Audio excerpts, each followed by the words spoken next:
Hello, this is Juniper of Soul V Studio, and welcome to my backyard. Yesterday I was talking about opinions, and that led me to think about why I form the opinions that I form. And it brought me back to my belief system. So I looked up the definition for the term belief, and one of the definitions is a belief is something one accepts as true or real, and a firmly held opinion or conviction. And then I started thinking about how beliefs have been formed in my life. And I think back in childhood, it was just what it took to live cohesively with the people in my home, and how I could get along with the people that I went to school with. And some beliefs are good. I've been studying accounting, so what just popped into my head is the generally accepted accounting principles. So there's just, which basically means that there's a standard. A standard belief for me growing up, that I was taught, was that when homework is due, there is a due date, and you need to turn in it on time. And so certain beliefs like that, I feel are important, because if you make a commitment, you should absolutely follow through, or if you become committed because you're in school and that's what's required of you, then turning things in on time, it's an important life skill to have. So when I was a teenager, though, it took me to this place where I really questioned what I was taught to believe. And I experimented, and I pushed the boundaries, and I pushed this, and I pushed that, and dealt with the repercussions. And then in my 20s, when I was no longer living with my parents and my sister, I was at university, and there were so many ideas. And without the day-to-day guidance and influence of my parents, I was really able to experiment and reflect, meditate on different beliefs. And it was astonishing to me how I was shown certain things, but had no experience or no knowledge of many things that I came across in my college years and beyond. But then I formed new beliefs while I was in college, and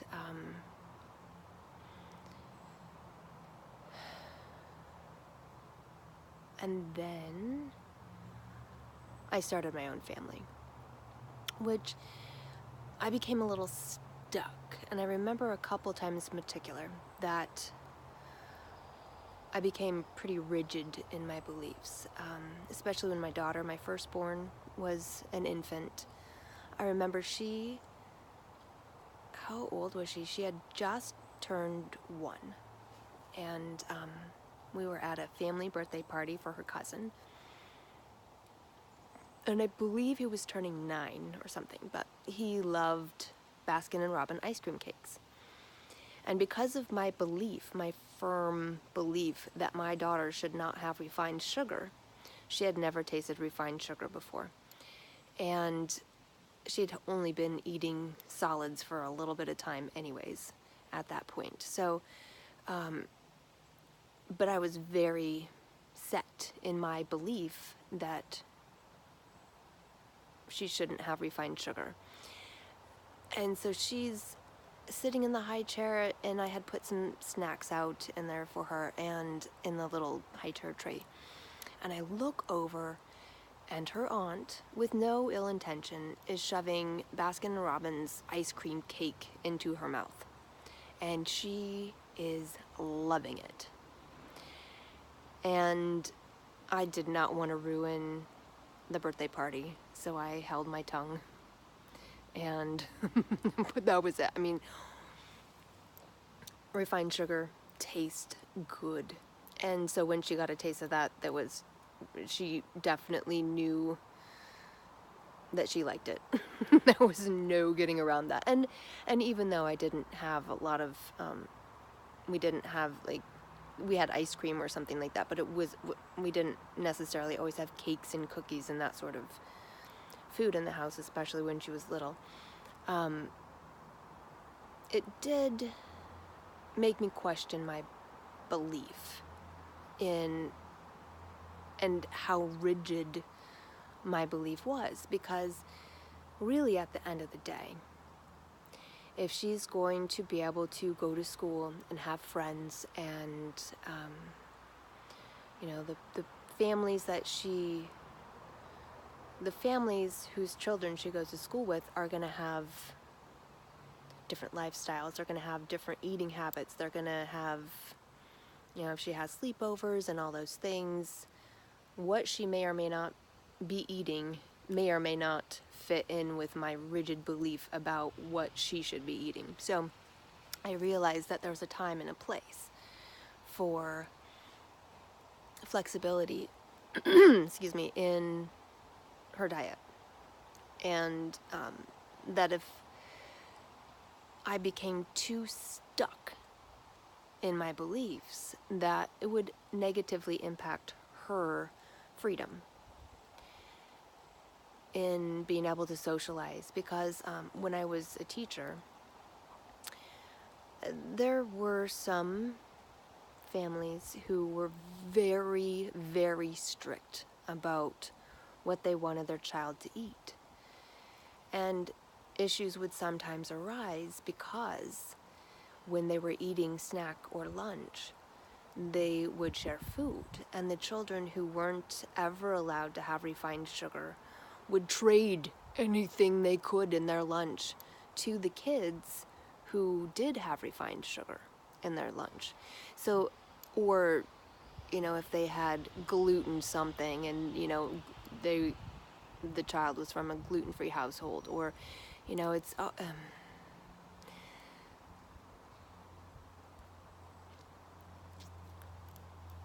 so it's been an interesting thing dealing with beliefs for me, because even though I believe in eating healthy and eating lots of produce and eating lots of fresh food, I also have come to the realization as I've been raising children that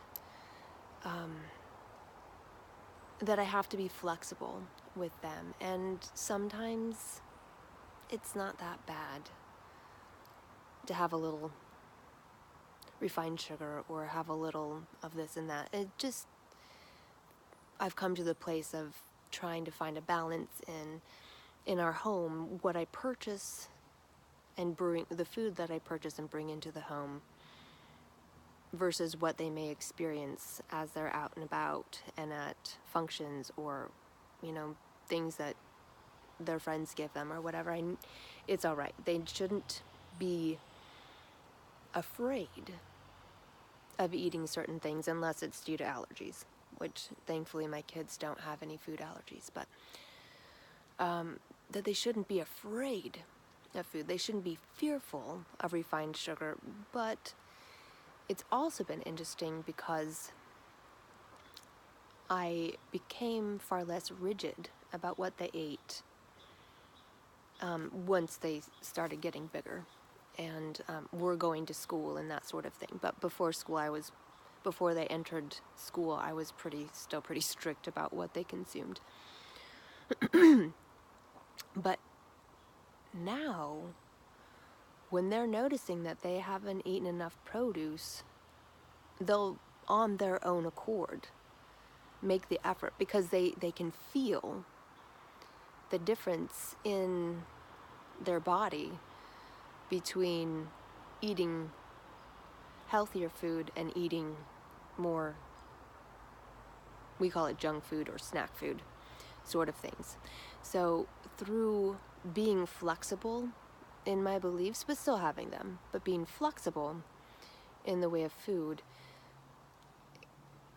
and recognizing that my children, who are very intelligent beings, even though they're not, their brains aren't fully developed yet, but they notice the difference between eating healthy and not eating healthy because they've experienced both. So,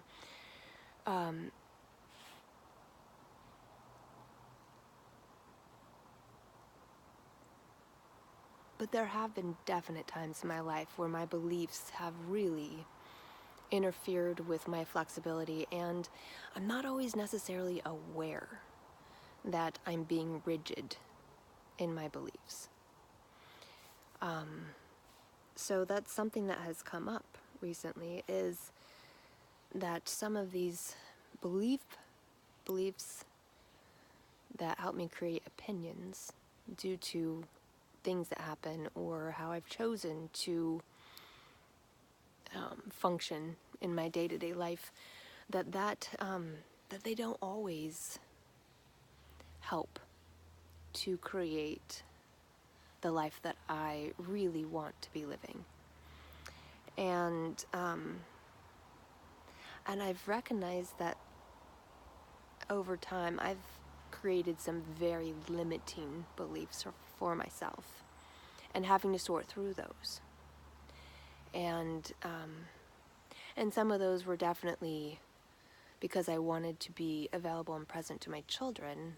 I would put limitations on my personal time and things that I would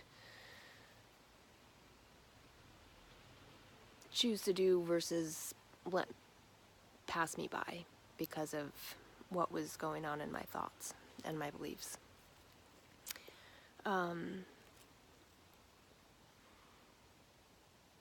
But it just seems like it's this perpetual process of taking a moment to look at beliefs that have formed in my life and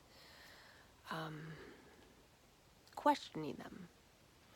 Is this belief serving me?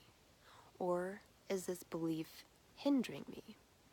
Can I modify my belief so that it doesn't hinder me?